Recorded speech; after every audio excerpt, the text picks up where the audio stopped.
Ngayong aga, mga kailongga, rin naman kami sa akong bata, gwapo, ha Pilipino, ha Pakistani. Sad to guys, na hindi gina siya na budlayan sang tae niya kay bunag na siya, pero milambasa ang iya tae. Yanda, nahihirapan na siya mag-ano, kaging lipat naman siya sa nestogen. Ara na.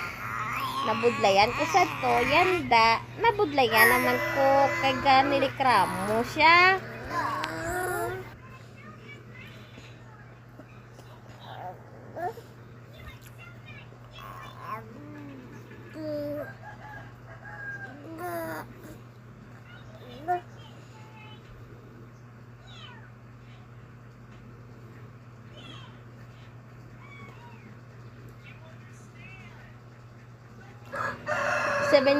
Seven months nagali na akong bata na gwapo bisa na muna na akong bata gwapo ginaiya guys dumain lang pagan ko sa akong bata na tulad na siya papa guys ara guys budlayan din na sa iya magkopya guys na budlayan mo magtulok sa iya pero okay naman yan lawas dira lang sa nistogen.